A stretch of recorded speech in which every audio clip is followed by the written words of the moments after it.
Right, okay. So I had my first boxing fight.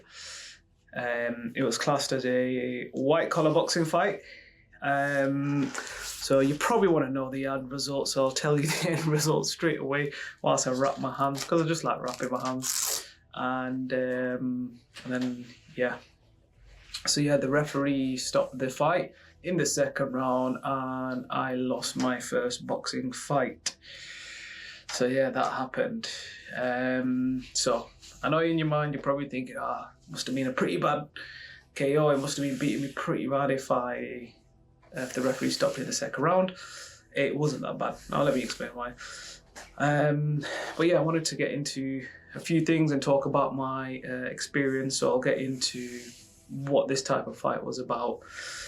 So basically, about almost 2 months back now, I had a few of these Instagram pop-ups come up about, it's called like White Collar Fighter or Ultra MMA, and basically you get free training. You box for 8 weeks. Of course, you train for 8 weeks, and then at the end of it, you have a fight in a exhibition, and yeah, your friends and family come to watch, and yeah, that was it. Yeah, so of course, and of course you can tell it's not full scale because it's only like three 1.5 minute rounds. The training not that intense. It was twice a week. Every week for 8 weeks, which I got into a really, really good habit in fact. And so yeah, I need to replace that because I need to stay active. But yeah, on a side note, I'm definitely going to stay around like gyms or martial arts or classes, things like that, because freestyling it on the gym on my own is just no longer it anymore. Anyway, so yeah, I did it. That's what I did. And the trick now, at the same time, what it's designed to do is so you train for 8 weeks, you get free training, you get the fight at the end, and you also raise money for a chosen charity as well. And yeah, now about 2-3 weeks in, I was thinking of scrapping this all because it wasn't that intense. I've done boxing training before. I'm going to try and find an old picture that when I used to box in college. I actually never competed, I just used to train. And yeah, what now? And yeah, so it wasn't that intense enough, and there's people from all types of walks of life, which is fine, by the way, but different ages as well. So you could have like 50-year-olds in there, and in around that, and so you get some youngers as well, but you just got like, you just kind of got like everybody and anybody kind of there. And of course they were doing it for a bit of the fitness and a bit of that journey, and having that, getting to have a fight at the end, coming out with all the entrance music, your family, your friends walking out and proud of you. So some of them were happy to take part. Of course I was there to not only just to take part, but of course I wanted to take over. No, I wanted to win as well, because I'm competitive and I do love boxing as well. And now this is just just me just being completely honest, but I was one of the best in that camp. Clearly tell, of course, when you switched it up with the exercising and the sparring and everything. And yeah, and there was also another guy in the camp as well. He was like a little bulldog. Every time you knew you were coming up against him, we'd be, going that little bit harder. So you knew you were really up against it. And yeah, we both weighed the same amount, around about 95 kg. He's a little bit shorter, but he's a little bit stockier, and he's a fair bit younger than me as well. And yeah, but when I did this thing. When I did this thing, you're looking, by the way, this might be a slightly long video. When I did this thing, I wanted the toughest opponents, and I remember telling my cousins and my friends and family this as well. I just wanted the toughest opponent I could find. Otherwise, because what does it mean if you beat someone easy? Do you know what I mean? There were some people sparring in there, and it was a little bit easy. I could easily dance and move my feet around, and I just knew, but I wanted a challenge. I felt like I've always been taking the easy choices all my life, and so when I literally got there, I remember being at the registration, I was looking around and I was thinking, right, who's the hardest, who's the scariest looking guy here? Do you know what I mean? Because I want that guy. I'm being dead honest. Even though some part of me didn't want it, but I knew that that's what's best for me. I want the toughest path. Before I used to avoid it, but now I pray for it. And I really wanted that Rocky 4 moment. Anyone that knows me, I'm just I'm just a big fan of the Rocky, the whole Rocky franchise, and yeah, just literally like, you know, that Rocky 4 moment, Rocky when he beats Ivan Drago, this big bad immovable kind of object, and he overcomes it, and that's what I wanted. That's what I wanted. I was also very inspired by Israel Adesanya when he knocked out Alex Pereira, and, you know, the big scariest guy, the guy who's a reigning champion at the moment, and he knocked him out after getting beaten by him 3 times. I just think, wow, man. I just think, wow. And I just thought, you know what, I'm going to do this. I'm going to do this. I'm going to go for the toughest challenge I can get, because it's, you know, it's you start to realize when you get into your 30s, it's such a short life. You know, your physicalities are not as good as they used to be. You're not as athletic as you used to be. And I thought, you know, whilst I got some legs, whilst I got some energy, you know, let's give this stuff a real proper go. When it got towards then we had one day where we were sparring, and that day they were grading as well to match who up with who. Then me and this guy, the guy I talked about before, his name's Brad, in fact, around my same weight, pretty good ability as well, like a little bulldog, hits hard. We mixed it up in there together really well, in fact. And but yeah, inevitable, like you probably see, we knew we were going to get each other. We said it as well in the last few weeks. And we had a face-off day as well, where we all met up in a different location in Manchester. That's where the other camps were, like the Manchester and Bolton camps. And yeah, we were hoping we weren't going to get each other, because we just didn't want it. We just didn't want each other, probably because you've been training with everyone for 8 weeks now. You've been through the trenches with each other. I'd rather fight somebody else. I don't know, even if it's a big guy. There was one guy from the Manchester camp. He was an African lad, and he was so tall, honestly. But I would have taken him any day. He was taller than me, and I'm 6'1". I would have taken that. But yeah, and then the inevitable happened. Then yeah, we got each other. And yeah, let's get into fight night now. Fight night itself. So I think with fight night, I kind of overthought this and mentally over-prepared. I think I should have just treated it like another day. I think I really should have just treated it like this. Of course, take it seriously, prepare well, and don't eat stupid stuff and all that. Make sure you stretch up. But I think I was kind of like mentally over preparing. That's what I think. I think the more time that you have as well, the more time you have in your fight, yeah, it's just not good. The day came, which I'm going to upload a vlog about, not just me talking like this. I'm going to upload a proper vlog about that you'll all enjoy, hopefully, or anyone that does watches. And yeah, so the day came, we got there, we did the registry, we did the medical stuff. Then we were just in like a big, really cold room, like everyone getting ready for the fight. There's about 34 fights. And so yeah, this kind of thing. So I watched a few fights, and they told us backstage as well. It's designed to not have too much damage, to get. I felt like they wanted fights to end as quickly as possible, so less damage as possible, so they can move on. Of course, they've got their money on the day because of friends and family and stuff. But yeah, 3 1.5 minute rounds, that was already short. And then they said that even when your head goes back, just basically if you get hit and your head goes back just a little bit behind your shoulders, that's it. It's a standing. It's not calling the fight off, but it's a standing gate count. And so yeah, I will upload the full fight. And then so yeah, I came out to Mortal Kombat. And yeah, I had a whole short list of what I was going to come out to. I ended up coming up to Mortal Kombat, and yeah, and then when I just went up there, I thought I'd be feeling a lot nervous and everything. I wasn't even feeling too bad, honestly. And yeah, came out to that one. That was for us 90s kids.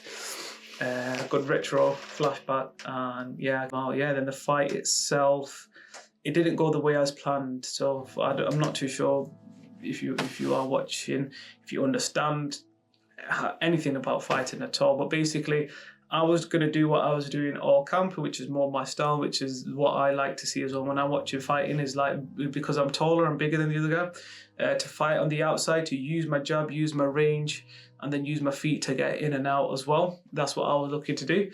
But with these type of fights, when I was watching these white collar fights, it's about being the aggressor and just going at it, taking the fight to him, and just trying to force a standing 8 count as quick as you can and as many as you can to end the fight.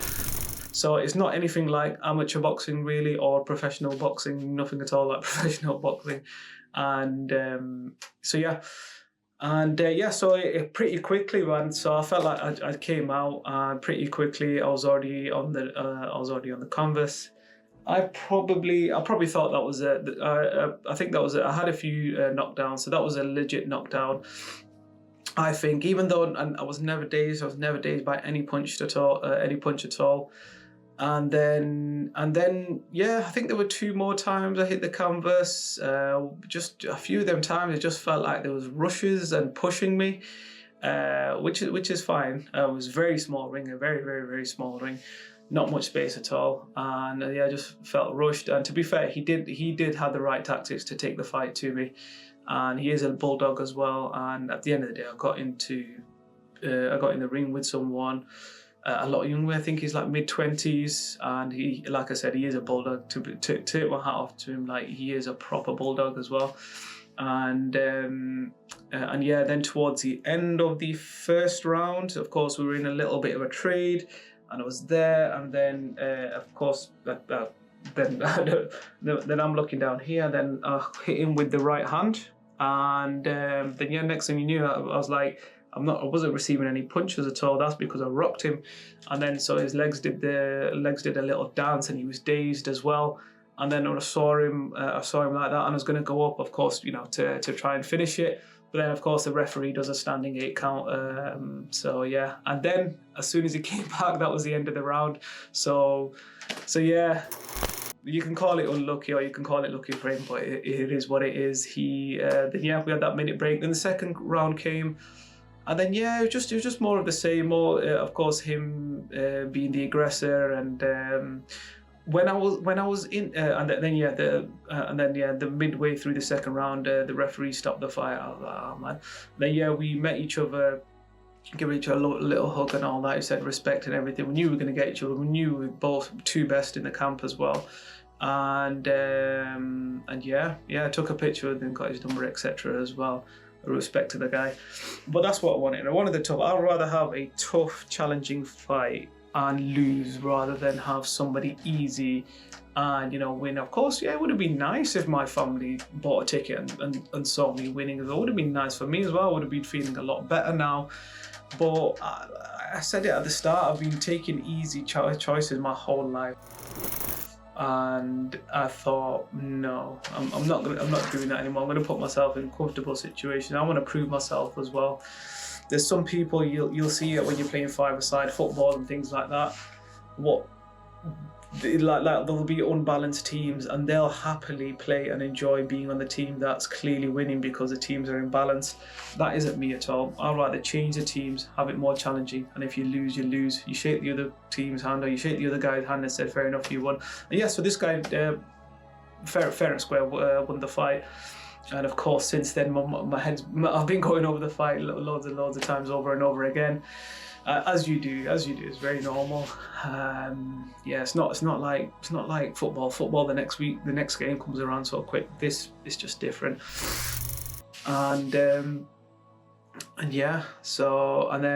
That happened. But of course, like any fight, and then not only because you lost, but you just need to decompress. It's just like it was all a blur. It's all so fast as well. I don't feel like I was in I wanted a battle as well. I didn't feel like I was in a battle. I didn't feel like I was in a fight because the fight's already short. There's loads of stopping as well. I've actually had spars that have felt longer, that have felt more like a battle, where you come out, you feel like, oh yeah, that was sick. That, even if I went the full distance with not many stoppages, and even if I lost, I probably would have felt better, just because I'm like, yeah, you know what, got in there. It was a good war. I loved it. And do you know what I mean? Loved being in there. But I didn't quite feel. I've had spars that I've felt better. But this felt good in a different way because I got to do the walkout, you know, under the lights, friends and family and all that kind of stuff. So yeah.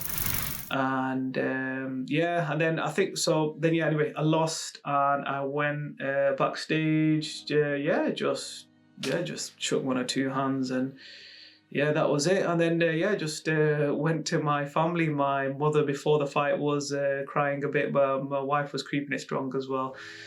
She wasn't upset or anything, but I know she was keeping strong.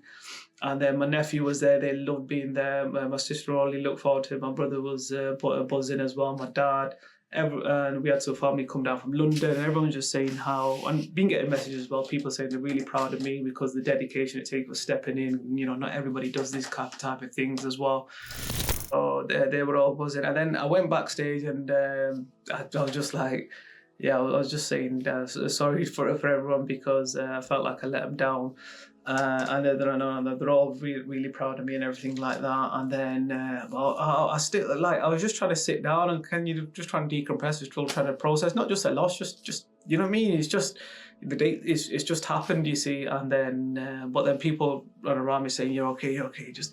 I just needed a minute. And then I actually went to go and find the guy as well. And then I took a picture and just met and everything. Then they had a little break in the fight night, and then they were playing the Sweet Caroline song as they do in British boxing, Sweet Caroline, da, da, da. And then that's when I went back to my family. We're just vibing, me and my dad chilling, and he doesn't like vibing to the Sweet Caroline song, and all of us just chilling, enjoying it. Just watched one more fight. He was a guy that was in my camp as well. I'm glad to see him win. And then we got going, got some dessert, treated everyone as well because I really appreciated everyone being there for me. And that was it, man. And then I had a bit of a headache, feel a little bit tired on the day. Had a bit of a headache the day after, and now I'm completely fine. My neck hurts a little bit because my neck already hurt before, and then because of the shock of the punches as well. So that thing is a bit. But if you're wondering if I am going to come back and do this again, I absolutely am. But I'm not going to do white collar fighting. I'm going to do something a bit more kind of intense and serious. I need to be around the right level. That's why I was thinking of packing it in, because I wasn't around the right level. I would say if you were partnering up with someone, I'd start mirroring someone. So say if they're just a bit novice and a bit like this, someone weren't too bothered, just literally doing just the basic camp and then just doing the fight, and then it is what it is. I was actually like dieting and training outside and doing all that as well. I still could have gone harder, but I just need to be around the right kind of intensity, the right camp, and basically iron sharpens iron. That's what I need to be around. So when I was around, there's about 2 or 3 other good guys in there. When I'd be around these kind of killers, that's when I'd be on my A game. Otherwise, I would just lack the intensity. Intensity is my problem. Intensity. And that's maybe something I lacked in the fight as well. And now looking back, I wish I'd just, rather than box around and dance around. And, I've always admired guys like Muhammad Ali, Tyson Fury, Roy Jones, and then, the bits where they're dancing, not showboating, but just like jab, moving in and out, boxing, doing all that. That's what I was going for, but I had just going in hindsight, I should have just taken the fight to him. And then, of course, in them bits where I did fight, where it was giving me and I was giving it back as well, of course, you can land as well. And then, I almost got a KO. So if it was a proper boxing battle, I would have seen him vulnerable. I would have gone for the KO because he was gone. He told me after the fight that I dazed him as well, but I was actually never dazed, thank the Lord. Probably going to come back and do Thai boxing. I can't end it on a loss, can I? But if you guys have any questions for me, anybody watching, please let me know in the comments. Please leave a like, please share and subscribe. Too much Rocky Balboa to stop here. Do you know what I mean? One thing I proved to myself in this whole fight as well is that I'm a warrior. I am a warrior. Each and every single time I got down, still willing to get back up. I get knocked down, but I get up again. But each and every single time, get back up and carry on. I was a bit tired as well. My fitness is rubbish. Needs to be better. Anyway, so I proved to myself I'm a warrior. and I know what I'm made of. That's one of the reasons why I wanted to do this as well. Let's see what you're made of. Every man in their head thinks, yeah, man, I'm this, I'm that, and you know what I mean? I could beat that guy, I could beat this guy. But, you know, let's see what you're about. Let's see what you're about. Prove tonight, well, prove the other night, I'm a warrior. And also, when you do, what I would recommend is for everybody to do something like this. So of course, I know that boxing might not be everybody's thing, but do something like this, right? And if you did, you'd find out who is actually there for you and the people that actually do support you. Because honestly, I have some friends, even some family members, and you don't even get a message, not even a good look, not even nothing like that. Do you know what I mean? I was saying to my wife as well, so I understand, so say if you were having a baby, or if you were having if you were going to pilgrimage or anything like that, then you'd get flurries of messages coming from most people. Of course, there's a few people that just don't message at all. From most people saying, oh, good luck, well done, mashallah, blah, blah, blah, blah. But this is, of course, this is something big. Of course, I'm not trying to compare to going to pilgrimage, but I'm putting myself in such a vulnerable situation. This type of thing, people don't do every day. They just don't. You tell people to go to a boxing gym, they're going to be so intimidated. They're going to be thinking some super big guy there ready to knock them out, when it's actually not the case. But yeah, this is such a massive thing. And then because I was sending, you know, for the whole 2 months, I created a poster and a video as well. You know, asking for donations, because I was asking for donations for the people of Palestine. And so if you want to still donate, there's a link in the description that goes out, that ends pretty soon. So please do if you can. And yeah, so everybody saw the message. So, and then there was some people that I've not even met in years, some people that I don't even know were sending nice messages and donating as well, which was really lovely to see. And then you just get some people who you thought you were your friends, who you thought you were close. You just didn't get anything at all. This was such a big thing. Do you know what I mean? And then with a lot of these other people, when it's time for their businesses or any other ventures or things that they have going on in their lives, I'm not saying I'm perfect, but you know, I always support if I can. If I see their page on Instagram or LinkedIn, I like and share and all that. But yeah, like I said, I'm not perfect. I'm not saying I'm the perfect friend or family member, but at least I make that effort. I wouldn't blanket if somebody had something big going on and I didn't say, good luck, well done, or congratulations. Do you know what I mean? And but yeah, I managed to solve one table. There's about 12 people, and yeah, that's about all the people that you actually have that actually support you in your life. I probably got a handful more. Probably couldn't make it, but yeah, that is it. If you want to know how many people are there for you, do something like this. You'll find out how many people are there, gonna go out their way and actually buy a ticket, because yeah, the tickets cost money as well, as £50 each. Some people are just like, no, I'm not paying that. Do you know what I mean? But yeah, learned a lot. I am proud. I'm happy to one degree. I'm not happy because I didn't get the win, and I could have done better, and I keep replaying the fight, and I should have took the fight to him. But look, it is what it is, man. You got to move on, and I am moving on, still in the process of moving on. But yeah, that's all, man. Like, share, subscribe, all that good stuff. Peace. Fatality.